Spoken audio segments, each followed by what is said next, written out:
इस देश के प्रधानमंत्री नरेंद्र मोदी जी ने थोड़ी देर पहले देश को संबोधित किया, 29 मिनट का भाषण दिया, 58 बार 58 टाइम्स कांग्रेस का नाम लिया। मतलब हर मिनट में 2 बार कांग्रेस को याद कर रहे थे। इस तरह से बौखलाए हुए, इस तरह से घबराए हुए नरेंद्र मोदी जी हैं। लगातार झूठ बोलते हैं और आज भी घड़ियाली झूठ बोल रहे थे। घड़ियाली आंसू बहाइए मत, महिला आरक्षण के पीछे मत छुपिए, महिला आरक्षण मुद्दा ही नहीं था। और अगर आप महिला आरक्षण के बारे में सीरियस हैं मोदी जी, तो मंडे को सेशन बुलाइए, 334A जो संविधान का कॉन्स्टिट्यूशन अमेंडमेंट है उसको लाइए, 543 जो प्रेजेंट लोकसभा की स्ट्रेंथ है उसमें 1/3 रिजर्वेशन दीजिए, 181 सीटें महिलाओं के लिए रिजर्व करिए, समूचा विपक्ष आपका साथ देगा।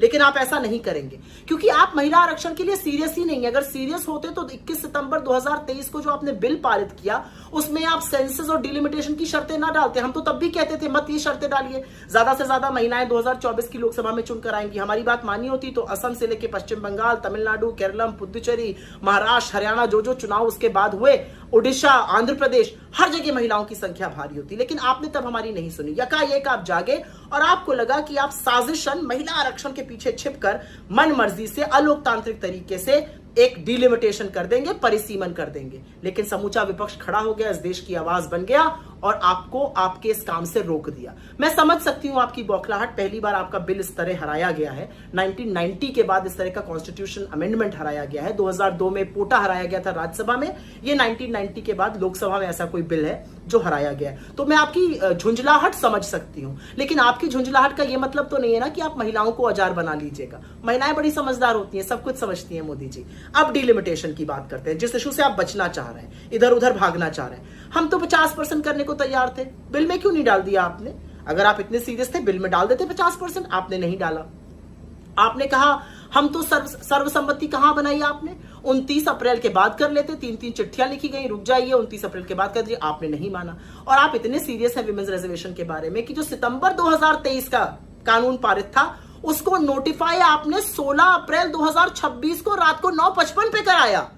जब बिल उसके अमेंडमेंट के लिए टेबल हो चुका है, बहस शुरू हो गई है, उसके बाद आप उस अमेंडमेंट को नोटिफाई करा रहे। इतनी तो सीरियसनेस है आपकी इसको लेकर।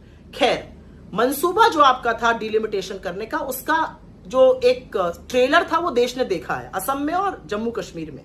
असम और जम्मू कश्मीर में आपने मन मांगने तरीके से डिलिमिटेशन किया, सिर्फ जिससे कि आप सत्ता में काबिज रहे। यहां काट छाट, वहां जोड़ दो, यहां काट दो, ये किया आपने। इसीलिए असम की और जम्मू कश्मीर की कंस्टिट्यूएंसीज में कहीं पर 8 लाख वोटर है, कहीं पर 25 लाख है, कहीं पर 6 असेंबली है, कहीं पर 12-15 असेंबली है। अगर यूनिफॉर्म ही करना था तो ढंग से करते डिलिमिटेशन। इसलिए देश आपकी साजिश समझता है, देश ये जानता है कि आप क्या करना चाह रहे थे और देश ने उसी का विरोध किया है। आप लगातार झूठ बोलते हैं। आपने आज खड़े होकर कहा महिला सब कुछ भूल सकती है, अपना अपमान नहीं भूल सकती।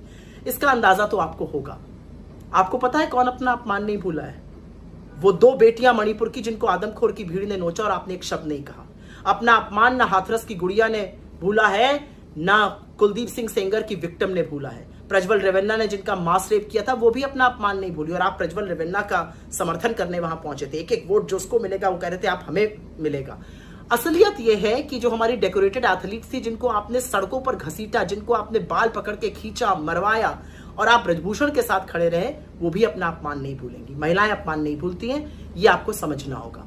और अंत में मैं सिर्फ एक बात कहूंगी, इस देश की महिलाओं को बेवकूफ समझने की जो मूर्खता आप कर रहे हैं वो मत कीजिए। इस देश की महिलाएं चाहती हैं सदन में आना, लेकिन वो समझती हैं आपकी साजिश। जो आप महिला आरक्षण के पीछे छिपकर परिसीमन करना चाह रहे थे, वो समझती हैं आप कैसे विभाजन करना चाह रहे थे।